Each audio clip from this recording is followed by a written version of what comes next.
The art of inner freedom. Have you ever felt like your contentment hangs by a thread, dependent on a text message, a nod of approval, or a simple acknowledgement from someone else? Let me tell you something profound: that feeling isn't freedom. It's a self-imposed prison, and ironically, you're both the prisoner and the keeper of the keys. How much longer will you live according to others' expectations when you could be writing your own story? In this journey, I'll share 11 powerful principles the ancient Stoics used to break free from the chains of external validation, approval-seeking, and fear, principles that remain just as transformative today as they were centuries ago. If you're ready to reclaim control of your life and become the protagonist of your own narrative, let's begin this transformation together. Be the architect of your own life. Have you ever waited passively for someone else to solve your problems?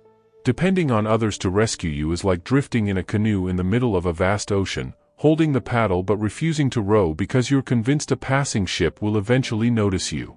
Here's a truth that might sting: no one is coming to save you. Not because they don't care, but because this responsibility belongs exclusively to you. The paddle is in your hands, all that remains is for you to decide to use it. Think for a moment, would Odysseus have simply waited for someone else to build his wooden horse? Of course not. He crafted his strategy, took command of his destiny, and became the hero history remembers. You possess this same capacity. You need only recognize that you already have everything required to become the protagonist of your own story. This echoes what Epictetus taught us centuries ago: it's not what happens to you, but how you respond to what happens that matters.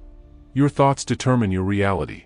If you believe someone else must rescue you for happiness to be possible, you've placed shackles on yourself. But when you begin to shift that mindset, you'll discover your capacity to be resilient, fulfilled, and complete on your own terms. Let me share a personal story. There was a period when I felt utterly lost. I was navigating a challenging relationship with my partner and honestly believed my closest friends should somehow intervene and rescue me. I clung desperately to the hope that they would reach out, call, or offer support. But they didn't. And with each passing day of silence, I sank deeper into emotional quicksand. I felt like a shipwrecked sailor on a deserted island, scanning the horizon for a rescue that never appeared. Then, by pure chance, I discovered a journal that changed everything. Reading those pages was like someone suddenly illuminating a pitch-black room. I realized I had been approaching my situation entirely backward. It wasn't my friend's responsibility to save me, that burden rested solely on my shoulders. This moment of clarity felt like removing a blindfold I hadn't even realized I was wearing. I possessed the tools for moving forward but had never attempted to use them. During this transformation, I encountered the wisdom of Professor Alexandra Vassiliou, a renowned psychologist who emphasizes the danger of external validation. The need for approval is a modern epidemic. When you place your sense of worth in others' hands, they define your value and control your happiness. Her words resonated deeply. For too long, I had surrendered control of my life to others, waiting for them to determine my worth. It was a difficult lesson but ultimately liberating. If you find yourself in a similar situation, I suggest 2 practical steps that transformed my perspective. First, embrace complete responsibility for your choices. This isn't about self-blame but self-empowerment. Stop waiting for others to take control on your behalf. Ask yourself, what single action can I take today to improve this situation? Even small steps matter enormously. By accepting responsibility, you'll recognize that control has always resided within you. Second, practice daily self-affirmation. Dedicate a few minutes each day to repeating phrases that reinforce your autonomy, such as "I am sufficient" or "I possess the power to transform my circumstances." These seemingly insignificant practices are like seeds, initially inconspicuous but gradually growing into powerful foundations of self-confidence and assurance. Remember this fundamental truth: the hero you've been seeking has always been present. You don't need external salvation because everything necessary for creating the life you desire already exists within you. All that remains is to believe this truth and take that first decisive step. Master your emotional responses. Have you ever felt like a volcano on the verge of eruption? The pressure building, the tension mounting, until it seems inevitable that everything will overflow in a catastrophic display? My friend, it's time to reduce that internal temperature because here's an essential truth: you cannot continue allowing your emotions to control your actions. When you surrender to emotional reactivity, you not only forfeit self-control but also transfer the power over your well-being to external factors. Believe me, that's the last position you want to occupy. Marcus Aurelius, among history's greatest Stoic philosophers, expressed this principle clearly: the soul becomes dyed with the color of its thoughts. Consider this deeply. If your thoughts overflow with frustration, resentment, or despair, what will your daily experience reflect? Chaos, plainly and simply. Marcus faced imperial crises, wars, and betrayals throughout his reign. How did he navigate these immense challenges? By focusing exclusively on what remained within his control, his mind. If he were sitting across from you today, looking directly into your eyes, he might offer this wisdom: you alone determine which emotions govern your life. This power of choice is yours, don't squander it. Visualize this scenario, or perhaps recall it, as I suspect you've experienced something similar. You're driving home after an exhaustingly long day. Suddenly, another driver cuts dangerously in front of you, slams their brakes, and nearly causes a collision. Your heart rate accelerates, heat surges through your body, and within seconds, you're shouting inside your vehicle as though your outburst could somehow alter the situation. Now reimagine this incident from a Stoic perspective. You inhale deeply and consider: is surrendering my peace worth this momentary inconvenience? The answer emerges clearly: no. You maintain composure, continue driving, and preserve your tranquility intact. Controlling emotions doesn't mean suppressing them, it means managing them effectively. To help develop this skill, here are 3 practical techniques you can implement immediately. First, when you feel emotional overwhelm approaching, pause. Imagine you're at a traffic signal. You don't proceed until the light turns green, right? Apply this same principle to your emotions. Count silently to 5, breathe intentionally, and grant yourself that brief moment for reflection. This small pause can differentiate between losing control and maintaining composure. Second, shift your perspective by asking: will this matter tomorrow? In most cases, it won't. It's comparable to becoming angry at a fictional villain in a film. Intellectually you recognize it's not real, yet it affects you emotionally. Changing your perspective reminds you that you're merely watching a temporary scene unfold. Conserve your energy for matters of genuine significance. Finally, discover healthy outlets for emotional expression. Do you feel internal pressure building? Release it constructively. Take a walk in nature, journal your feelings, or speak to yourself with the compassion you would offer your closest friend. These simple actions not only discharge tension but also restore your sense of control without depending on external validation. Remember this: you don't require anyone else to calm your mind or dictate how you should manage your emotions. When you learn this self-regulation, you develop greater resilience and freedom. It's like captaining a vessel during a tempest. The winds may howl and waves crash against your hull, but ultimately, you determine your course. Because when you control your emotions, you control your life. Cultivate self-companionship. Being alone should feel natural, shouldn't it? Yet often it feels precisely the opposite. It's like being a smartphone desperately searching for a charging station because your battery indicator flashes red, and while frantically seeking something or someone to recharge you, you overlook one crucial reality: you already possess everything necessary for self-sufficiency. It's time someone shared this truth. Learning to be comfortable in your own company isn't punishment, it's a superpower. Let me share something revealing that world-renowned musician Nikolai Volkov once confessed. He said the most challenging aspect of fame wasn't the pressure, interviews, or relentless touring schedule. Do you know what truly tested him? That moment when the concert concluded, the applause faded, and he returned alone to his hotel room. In an instant, he would transition from being surrounded by adoration and validation to a silence that hit him with the force of a tidal wave. He described sitting alone, staring at unfamiliar walls, with no external voices affirming his worth. He would immediately grab his phone, turn on the television, anything to avoid confronting his own thoughts. Until one day, he recognized how dangerous this pattern had become. Because depending on others for emotional well-being might seem innocuous, but fundamentally, it's a trap. But here's the encouraging part: Volkov didn't remain trapped in this dependency. He resolved to transform his relationship with solitude, learning to treasure those moments alone, to listen to his authentic self, to value his own company without requiring external validation. He realized that without developing comfort in his own presence, he could never experience true freedom. Do you see?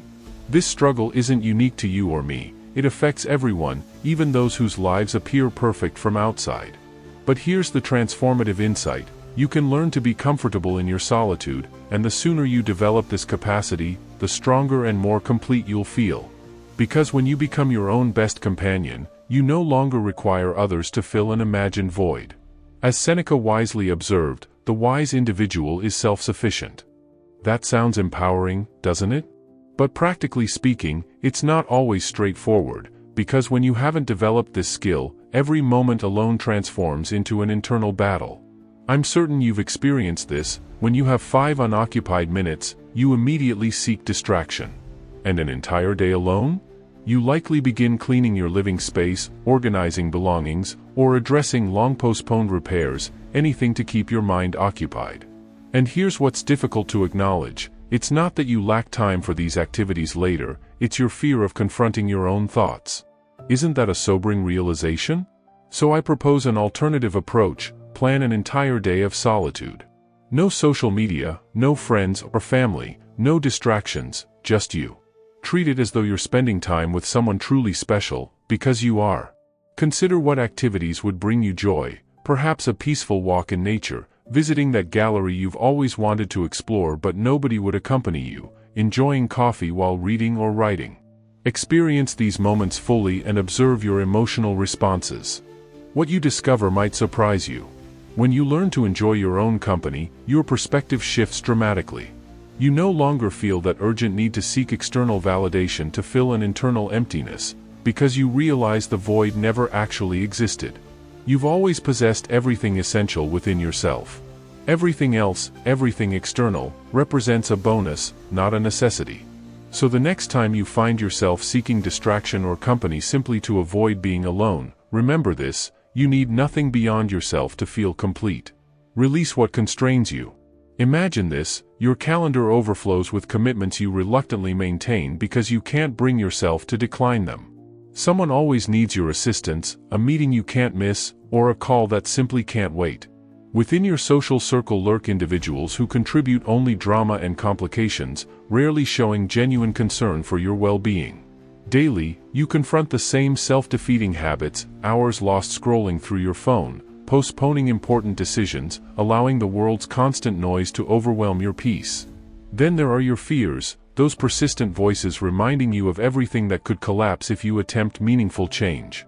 It's as though you're trapped in an invisible net from which escape seems impossible. But listen carefully, nobody placed that net around you. You're the one maintaining it in position. Do you realize this profound truth?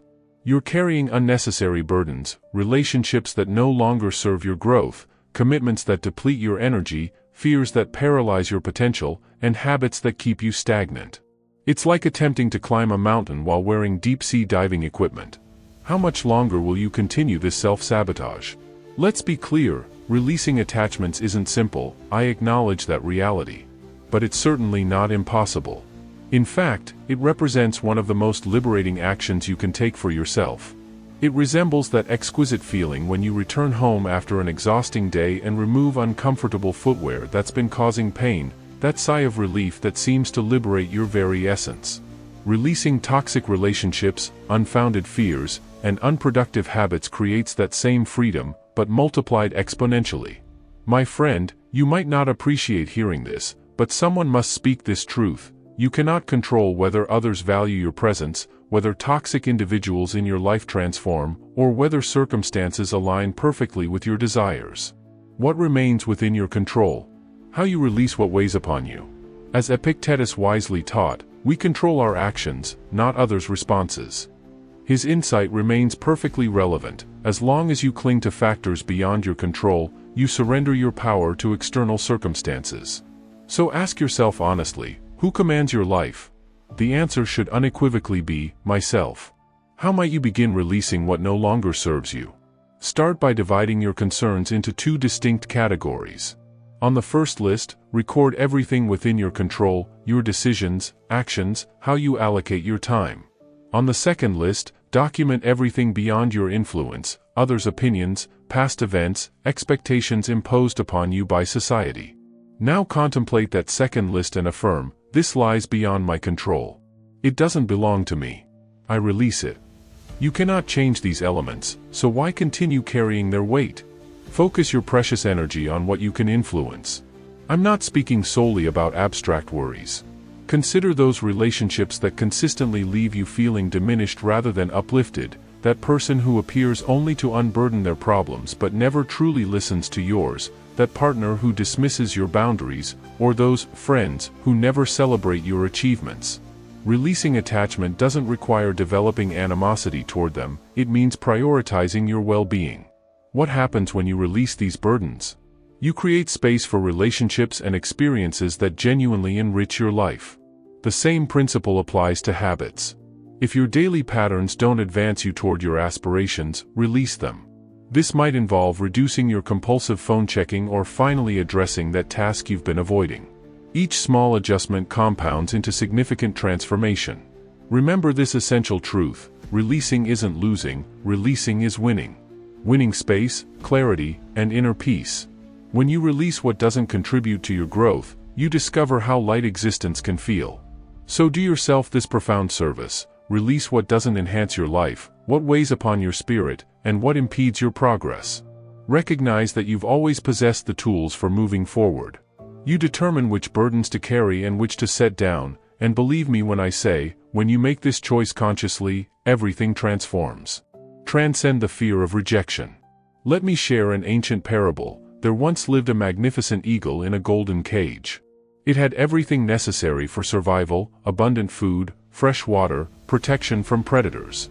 But whenever it gazed through the bars, it dreamed of soaring freely across the vast sky. One day, surprisingly, the cage door swung open.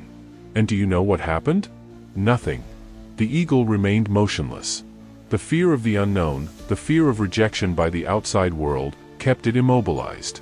It remained imprisoned, but no longer by physical bars, now by its own fears. How many times, like that eagle, have you remained within your comfort zone because you feared others' judgments? The fear of rejection follows us like a shadow, even when we fail to recognize its presence. We become so concerned about potential criticism that we limit our authentic expression. You don't raise your hand during discussions because, what if my contribution sounds foolish? You avoid expressing your genuine thoughts because, what if someone disagrees? But listen carefully, living under rejection's shadow isn't truly living, it's merely existing. And believe me, there's an enormous difference between the two. Now imagine a Stoic philosopher obsessing over the number of affirmations their latest philosophical reflection received. Sounds absurd, doesn't it? Because it is. Marcus Aurelius understood this principle clearly: accept the circumstances fate binds you to, and love the people destiny brings together with you, but do so with all your heart. This may sound profound, but it's actually straightforward. Marcus would likely advise: perform at your highest capacity, love your endeavors, and release what lies beyond your control. Because ultimately, others' opinions don't define your essential nature. Psychologist Dr. Mikhail Petrovich discusses how rejection fear becomes an invisible trap, generating behaviors that appear harmless but internally drain your vitality. Would you recognize these patterns in yourself? For instance, constantly surrounding yourself with people because solitude feels unbearable. Or repeatedly asking your partner to affirm their love, requiring that reassurance as though your value depends on their answer. Or perhaps most commonly, suppressing your authentic voice during conversations, avoiding sharing your perspective simply to prevent conflict or to conform more easily. Trust me, you're not alone in these tendencies. According to Dr. Petrovich, these patterns reflect something difficult to acknowledge: an emotional dependency that makes you vulnerable to others' judgments. And here's the most troubling aspect: the more you depend on external approval, the more internally empty you feel. Will you continue living this way indefinitely? This reminds me of a colleague who constantly sought external validation. After posting content online, he'd spend hours anxiously monitoring responses. If he organized an event, everyone's satisfaction became essential. If someone rejected him, even subtly, he interpreted it as personal failure. Until eventually, he realized he was completely exhausted, emotionally depleted. So he decided to implement a different approach. He began confronting his fears through small challenges, selecting the restaurant for gatherings, or simply declining invitations that didn't interest him. Initially uncomfortable, these steps gradually revealed something crucial. Rejection wasn't as devastating as his imagination had painted it, and more importantly, it didn't define his worth. How might you break free from rejection's fear? I propose a challenge. Begin with something simple. Request a discount at a shop without justification. Most likely, they'll decline. And what happens then? Nothing catastrophic. Then increase the difficulty. Discuss a topic you normally avoid out of fear of others' reactions. Or simply say no the next time someone requests something you genuinely don't want to do. These may seem like insignificant actions, but don't underestimate their impact. Each time you confront rejection fear, it loses power over you. So tell me, which challenge will you attempt first?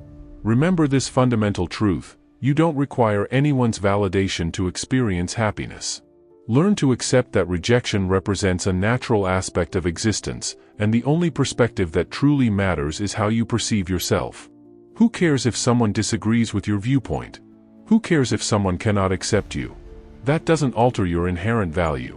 When you cease fearing rejection, something remarkable occurs. You begin expressing yourself more authentically. You experience greater freedom. You no longer need external confirmation of your worth because you recognize your inherent sufficiency. And believe me, that realization is invaluable. Develop boundary-setting skills. My friend, you might not realize it, but your time represents an incredibly precious resource. It's like an exclusive gathering with limited invitations. But honestly, how often have you permitted just anyone to enter without consideration? You surrender your time and energy to others, and by day's end, you're completely depleted, wondering why nothing remains for yourself. Listen carefully. Learning to establish boundaries isn't merely necessary, it's the filter that protects your most valuable possession. It determines what deserves your attention and, most importantly, reinforces the truth that you don't require external permission to prioritize your needs. You alone control the guest list, nobody else. Each time you agree to something against your wishes, you're declining something of genuine importance: yourself, your time, and your well-being. Seneca expressed this perfectly: nothing is more valuable than time, for it's the one resource you can never recover. His wisdom remains pertinent. So why do we find boundary setting so challenging? It's as though we fear disappointing others, even when that means betraying ourselves. I learned this lesson through difficult experience. Once, an acquaintance asked me to help organize an important celebration. I lacked both time and interest, but acquiesced nonetheless. Why? Fear. I thought, if I decline, how will they perceive me? What if they misinterpret my refusal? So I assisted. I spent days planning, rearranging my schedule, barely sleeping. On the event day, my acquaintance approached me anxiously: "We're short on funds for the catering. Could you cover the difference?" What could I possibly say? In that moment, I lacked the courage to refuse. I presented my payment card, covered the expense, and didn't even enjoy the gathering. Throughout the evening, I felt overwhelmed, contemplating the money spent, time wasted, and how I'd allowed myself to be drawn into this situation. By the conclusion, instead of feeling proud or satisfied, I felt betrayed, not by my acquaintance, but by myself. I had disappointed the one person I should always support, me. What did this experience teach me? My time, energy, and resources represent limited commodities, like water in a desert oasis. If you distribute them carelessly, eventually the well runs dry, and nobody arrives to replenish it for you. Now imagine this scenario: a family member, the type who assumes you're obligated to fulfill every request, calls you. This time they want you to transport their vehicle for maintenance and walk back home because they're too busy. What do? Before automatically agreeing, pause. Consider what this means for you. Do you genuinely have available time? Do you actually want to perform this task? If the answer is no, here's how to respond effectively. You needn't suddenly become harsh or impolite. Be direct yet courteous. You might say, "I'm sorry, but I can't manage that today." Explanations aren't necessary, a respectful decline suffices. If they persist, remain firm: "I understand this matters to you, but I'm unable to help this time."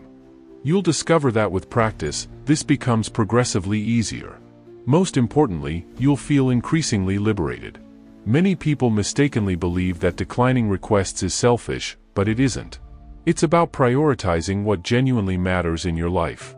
Remember this essential principle: saying no doesn't close opportunities, it creates space for what truly deserves your attention. So the next time someone requests something you neither want nor can provide, pause, breathe deeply, and confidently decline. Trust me when I say, you'll feel stronger, freer, and more at peace with yourself. Discover tranquility in silence. Envision a tranquil mountain lake at daybreak. The water's surface, smooth as polished glass, reflects a sky painted in delicate shades of amber and lavender. No breeze disturbs the stillness, no sound except the distant melody of a solitary thrush breaking the silence. You sit at the water's edge, feeling the cool morning dew beneath you. You inhale deeply, filling your lungs with crisp mountain air, and as you exhale, you feel every tension dissolve from your body. What perfect serenity exists in that moment. It feels as though the entire world recedes. It's simply you and the silence. The lake's surface begins to ripple gently, creating soft wavelets that expand outward. The sun emerges gradually over distant peaks, bathing the landscape in a warm golden radiance. You close your eyes and allow yourself to simply exist. No hurry, no worries. The silence embraces you not as an absence but as a presence filled with peace and clarity. It's that rare stillness that makes you feel as though everything occupies its perfect place. I can envision Marcus Aurelius there, seated beside a secluded lake at dawn, far from Rome's ceaseless activity. No legions, no advisors, no imperial responsibilities, just himself, the water's reflection, and his thoughts. In that tranquil moment, he might recall his own wisdom: focus on what you possess, not what you lack. Marcus Aurelius understood something we frequently forget: external noise never truly disappears, but when you cultivate inner stillness, nothing can disturb your essential peace. Let me share a remarkable story that seems fictional but is absolutely authentic. A prominent Japanese technology executive had achieved everything society defines as success: wealth, recognition, influence. Yet internally, he felt hollow, lost amid constant noise that even his accomplishments couldn't silence. So he took an action that shocked everyone in his circle. He relinquished everything. He abandoned that life entirely to retreat to a remote mountain monastery in Hokkaido. There, surrounded by silence and simplicity, he discovered what he had been seeking: peace. Yes, genuine peace, not through material abundance or status, but through learning to be present with himself. Because when external noise subsides, you realize that everything you truly need already exists within you. But listen carefully, you needn't relocate to a monastery to discover this tranquility. Do you know where you can experience it? In your everyday existence, through simple, accessible practices. Want to know how? First, dedicate a few minutes daily to silent meditation. Before assuming this is complicated, it isn't. Find a quiet location, sit comfortably, and focus on your breath. Allow your thoughts to arrive and depart like clouds passing through the sky. Simply observe without judgment. It's like giving your mind essential respite from constant stimulation. Even 5 minutes daily can create remarkable difference. Here's another effective approach: practice mindful walking. Take a walk without specific destination. Turn off your phone, leave headphones behind, and simply walk. Feel your feet connecting with the earth beneath you. Listen to surrounding sounds. Notice the scents in the air. Allow yourself to be fully present in each moment. Trust me, it's like recharging your emotional reserves without depending on anything external. Remember this fundamental truth: silence isn't emptiness, it's where you discover answers to your deepest questions. When you learn to find peace in silence, you realize you don't require anyone else to feel complete. Everything you're seeking already resides within you. Yes, you heard correctly, it exists within you. Develop resilience through challenges. According to ancient tradition, after a devastating earthquake, a young warrior discovered his village in ruins.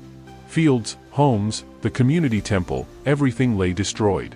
Standing amid the devastation, his hands began trembling uncontrollably. He noticed a massive fallen column from the sacred shrine, impossibly heavy and broken. He knelt, gripped the stone, and attempted to lift it with all his strength, but couldn't move it an inch. His muscles failed, and the column remained immovable.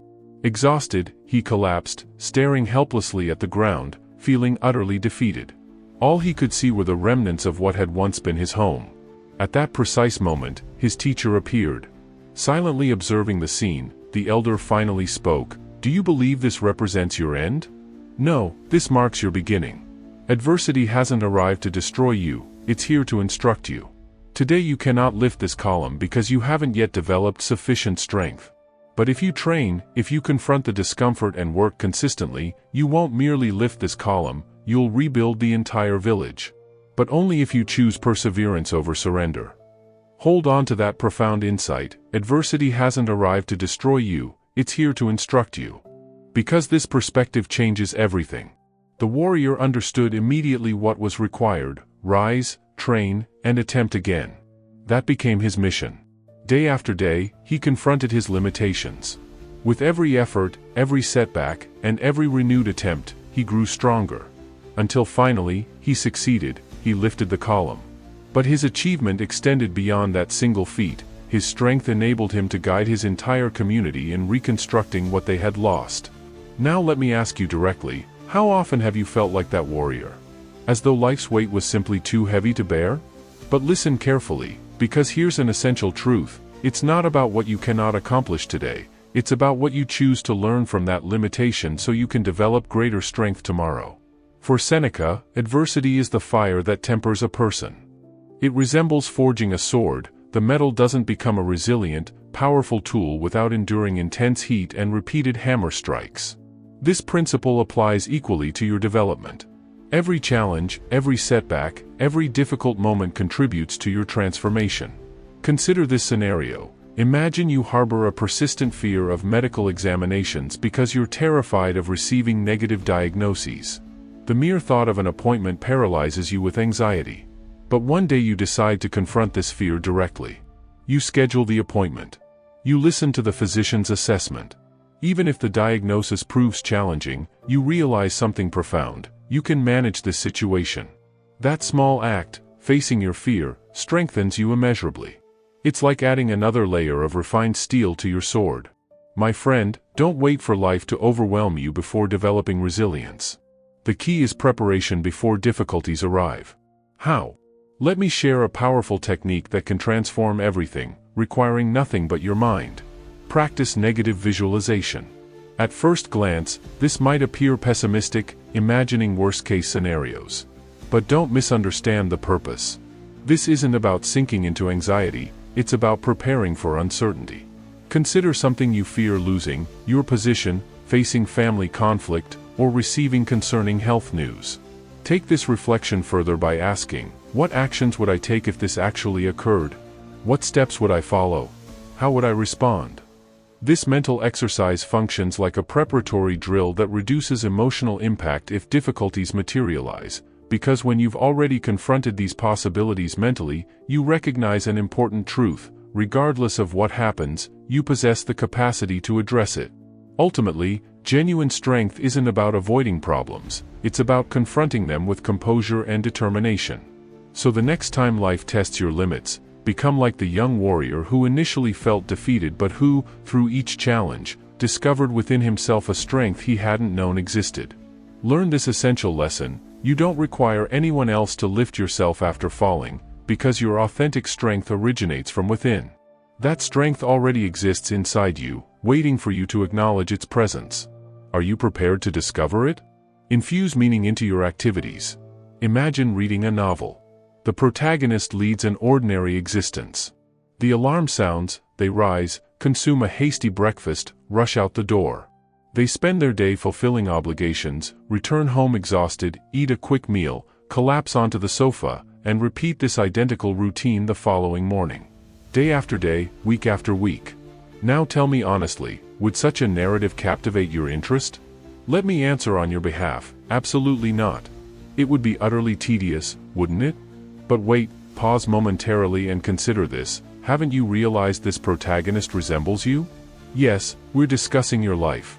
And here's the crucial question: when did you last stop to ask yourself why you're engaged in all these activities?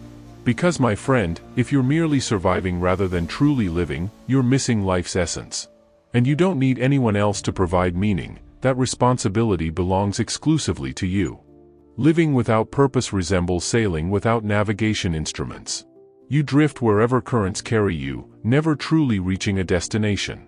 Worse still, you depend on others to direct your course, determine your methods, and even explain your motivations. Aren't you weary of this existence? Open your eyes to this truth: you don't need anyone dictating your path. That meaning, that purpose, can only emerge from within you. Can you imagine Marcus Aurelius simply following prevailing trends, doing whatever others expected without understanding his motivations? Certainly not. He acted with deliberate purpose, which gave profound meaning to his existence. Amid his immense imperial responsibilities, he wrote something we should all remember: perform every action as though it were your final deed. Imagine a man whose decisions affected millions still finding time and clarity to infuse meaning into each action. Believe me, if he could accomplish this, so can you. Did you know that discovering your purpose extends beyond making days more bearable?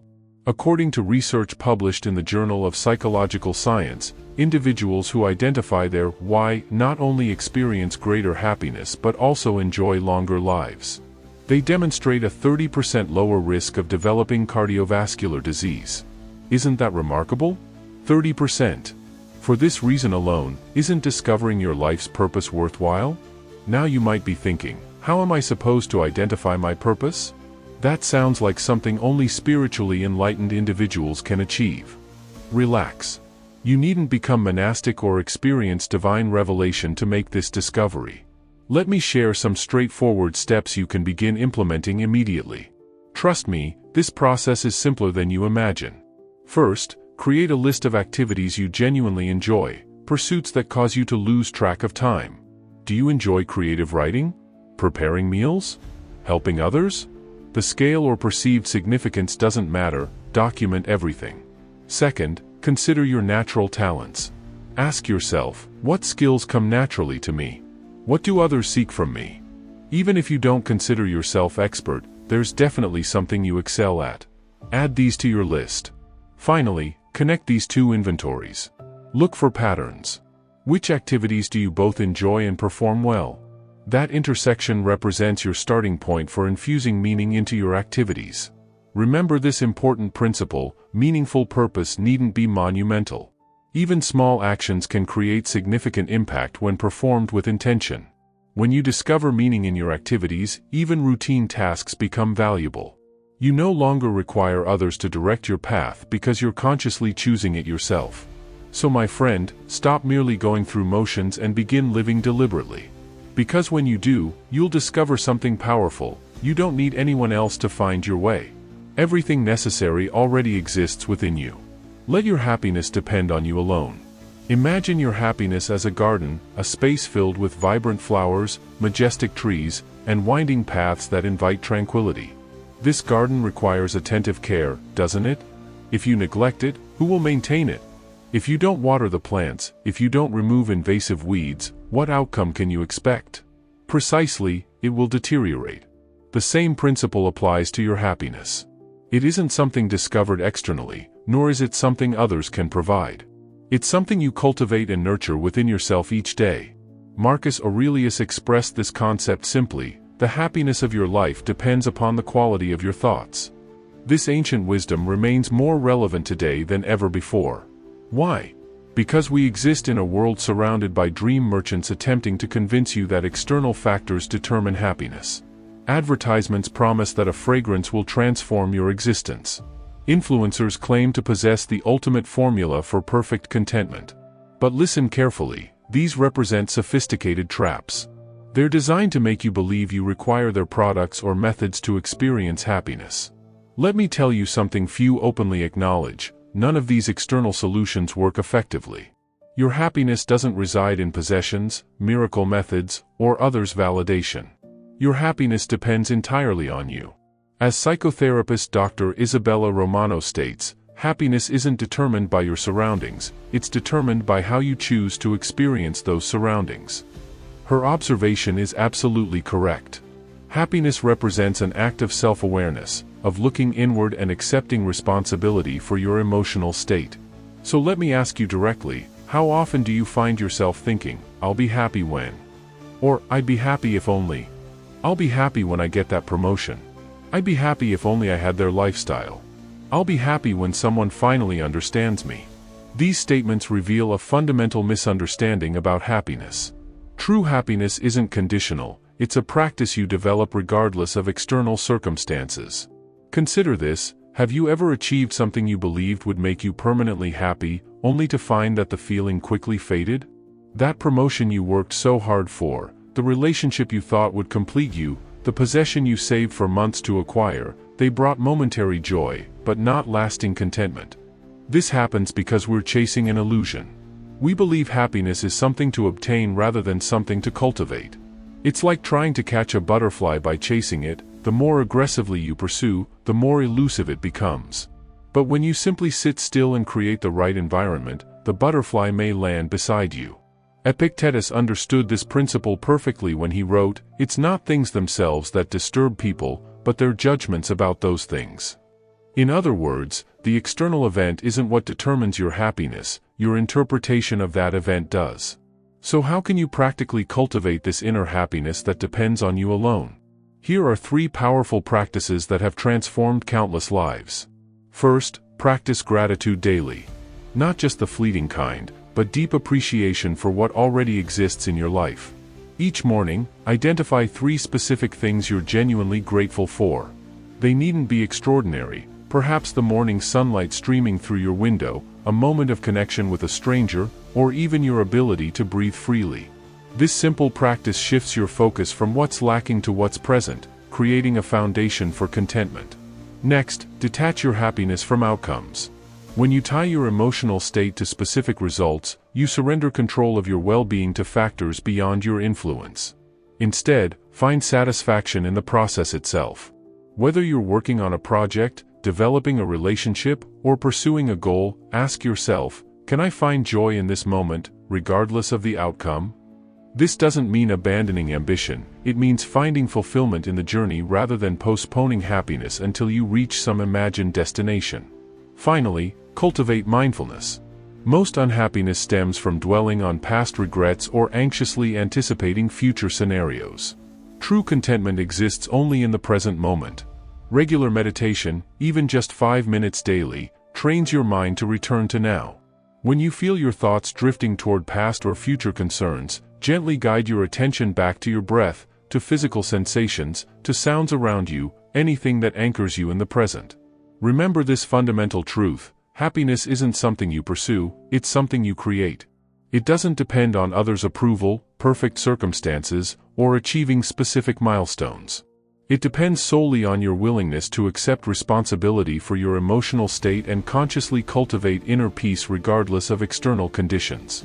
When you fully embrace this principle, you'll discover that you need no one else to make you happy because the capacity for joy has always resided within you. Everything you need for contentment, you already possess. Choose courage over comfort. Picture a bird perched on a branch, contemplating flight. It knows the branch offers security, it's familiar, predictable, safe. But something within calls the bird toward the vast open sky. Taking flight requires letting go of certainty, trusting its wings, embracing the unknown. There's risk involved, certainly, but also freedom, growth, and the exhilaration of soaring. My friend, you are that bird. Every day, life presents you with a choice between the comfortable branch and the open sky. Between what feels safe and what feels right. Between stagnation and growth. Too often, we choose comfort over courage. We remain in unfulfilling relationships because loneliness frightens us. We stay in jobs that drain our spirit because financial uncertainty seems worse. We suppress our authentic voice because rejection terrifies us. We conform to others' expectations because standing alone appears too daunting. But here's what you must understand: choosing comfort consistently doesn't actually create a comfortable life. It creates a small one. Epictetus captured this paradox perfectly: if you want to improve, be content to be thought foolish and stupid. He recognized that growth requires risking judgment, misunderstanding, and failure. It demands stepping beyond what feels comfortable into territory that challenges you. Consider the profound research of social psychologist Dr. Brené Brown, who spent decades studying courage and vulnerability. Her findings reveal something remarkable: at the end of life, our deepest regrets rarely involve failures or mistakes. Instead, we regret the courage we never summoned, the risks untaken, the authentic expressions withheld, the connections never pursued. As Brown states, you can choose courage or you can choose comfort, but you cannot have both. This insight should shake us profoundly.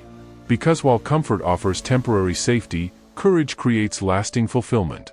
Let me share a personal story. For years, I remained in a professional position that provided security but gradually eroded my passion and purpose. Each morning, I'd feel that familiar heaviness as I prepared for another day of competent mediocrity. Friends would ask if I was happy, and I'd respond with practiced phrases about stability and benefits. But truthfully, I was slowly withering. The thought of leaving terrified me. What if I failed? What if financial insecurity overwhelmed me? What if I discovered I wasn't actually capable of more? So I stayed, allowing fear to disguise itself as practicality. Until one ordinary Tuesday, I caught my reflection in a window and barely recognized the person staring back, someone whose eyes had lost their spark, whose shoulders carried the weight of unutilized potential. In that moment, I realized something profound. My comfortable choice was actually causing profound discomfort in my soul. That realization became my turning point. I began making small courageous choices daily, speaking authentically in meetings, exploring new opportunities, developing skills that excited me. Eventually, I found the courage to leave entirely and pursue work aligned with my deepest values. Was it frightening? Absolutely. Was it worth it? Without question. Here's what I discovered. Courage isn't the absence of fear, it's the commitment to action despite that fear. It's not something others can give you. It comes from within, from that quiet voice urging you toward authenticity even when external voices counsel caution. So how do you cultivate this inner courage? Start with small, deliberate acts of bravery. Express an unpopular opinion respectfully. Set a boundary you've avoided establishing. Have that difficult conversation you've been postponing. Create something and share it publicly despite your inner critic's protests. Each courageous act, however small, strengthens that muscle for larger challenges ahead. Remember this essential truth: growth happens outside your comfort zone. Not in chaotic, overwhelming territory, but in that sweet spot just beyond what feels entirely safe. That's where transformation occurs. That's where you discover capabilities you never knew you possessed. The Stoics emphasized this principle repeatedly. Seneca wrote, "It is not because things are difficult that we do not dare, it is because we do not dare that things are difficult." This paradox reveals something powerful. Courage doesn't just help you overcome challenges, it actually changes how you perceive those challenges. So I ask you, what branch are you clinging to out of fear? What courageous choice have you been avoiding? What part of yourself remains unexpressed because safety feels more important than authenticity? Whatever your answer, know this: you need no one's permission to choose courage. No external validation to pursue what calls to your heart. The capacity for brave choices exists within you already, waiting to be activated. Because when you finally choose courage over comfort, you'll discover that what awaited beyond your fear wasn't disaster, but freedom. Embrace the present moment. Look around you right now. What do you notice? The colors, the textures, the sounds? The sensations in your body? The rhythm of your breath? This moment, right here, right now, is the only one that truly exists. The past lives only in memory, the future only in imagination. Yet how often do we sacrifice our experience of now for mental journeys backward or forward? We obsess over past mistakes that cannot be undone. We project ourselves into hypothetical futures, planning conversations that may never occur, anticipating problems that may never materialize. Meanwhile, life, actual life, unfolds in this perpetual present that we're often too distracted to fully inhabit. Marcus Aurelius addressed this precise challenge. Do not disturb yourself by picturing your life as a whole. Ask yourself what is so unbearable about this present moment. His wisdom cuts through centuries directly to our modern condition. Because when we truly examine this moment, not through the lens of past regrets or future anxieties, but as it actually exists right now, we often discover it contains everything necessary for peace. Consider how differently you experience life when fully present. Colors appear more vibrant. Conversations become richer. Food tastes more flavorful. Even challenges feel more manageable when approached one moment at a time rather than as part of an imagined overwhelming whole. Yet maintaining this presence proves remarkably difficult in our hyperconnected world. We've become masters of mental time travel and divided attention. We check emails while conversing with loved ones. We scroll through social media while walking through natural beauty. We mentally rehearse tomorrow's presentation while our child shares a story from their day. This fragmented attention carries a profound cost. Neuroscientist Dr. Amishar Jha's research reveals that mind-wandering significantly reduces happiness levels regardless of activity. Remarkably, her studies found people report greater contentment when fully engaged in unpleasant tasks than when their minds wander during pleasant ones. In other words, presence itself contributes more to well-being than what we're actually experiencing. So how do we cultivate this elusive quality of presence? First, practice intentional single-tasking. Choose one activity, whether preparing a meal, conversing with a friend, or even something as simple as drinking tea, and engage with it completely. Notice when your attention drifts and gently return it to your chosen focus. This isn't about perfect concentration, it's about repeatedly recognizing when you've wandered and compassionately redirecting yourself to now. Second, create moments of deliberate pause throughout your day. Before entering your home after work, take 30 seconds to simply breathe and transition mindfully between environments. Before checking your phone in the morning, spend a minute noticing sensations in your body. These brief pauses interrupt autopilot and anchor you in present awareness. Finally, practice what Buddhists call beginner's mind, approaching familiar experiences with fresh curiosity. When eating a meal you've had countless times, really taste it as though for the first time. When walking a route you know by heart, notice details you've previously overlooked. This quality of attention transforms ordinary moments into opportunities for wonder. Remember this fundamental truth: you need no one else to bring you into the present moment. No guru, no guide, no external force can do this work for you. Presence isn't something you acquire, it's something you practice. And with consistent practice, you'll discover that the present moment contains everything necessary for contentment. Not because every moment brings pleasure, many don't, but because fully inhabiting each moment connects you to your authentic experience rather than your narratives about that experience. So right now, in this very moment, take a deep breath. Feel the air filling your lungs. Notice the weight of your body wherever you're sitting or standing. Listen to the sounds around you. This simple act of attention is all it takes to begin. Because the door to presence is always open, waiting for you to walk through. Final reflections: the journey to inner freedom. We've traveled together through 11 principles that form the foundation of true inner freedom, from taking responsibility for your life to mastering your emotions, from releasing attachments to embracing courage. Each principle builds upon the others, creating a comprehensive philosophy for living with greater autonomy, resilience, and peace.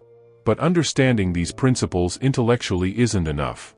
True transformation requires implementation, consistent, intentional practice in your daily life. Inner freedom isn't a destination you reach once and forever, it's a practice you cultivate daily through countless small choices. Some days you'll falter. You'll seek external validation, react emotionally to circumstances beyond your control, or postpone happiness until some future condition is met. This doesn't represent failure, it simply means you're human, navigating a complex world with deeply ingrained habits. What matters isn't perfection but awareness. Each time you notice yourself surrendering your freedom, you have an opportunity to reclaim it. Each moment of consciousness becomes a doorway back to yourself. Remember that this journey doesn't require isolation. True inner freedom doesn't mean disconnecting from others, it means engaging with them from a place of wholeness rather than need.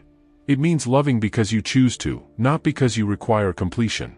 It means contributing because you value connection, not because you seek approval.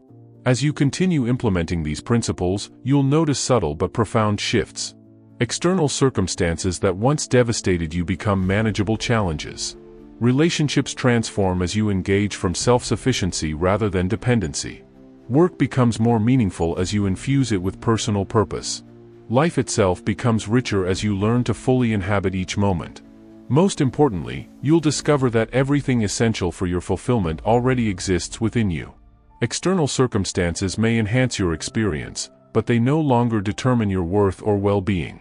You become, in the truest sense, free. So I leave you with this final invitation: choose freedom. Not once, but daily. Not perfectly, but persistently. Because in that choice lies the difference between merely existing and truly living. The journey to inner freedom is perhaps the most important you'll ever undertake. And my friend, you've already begun.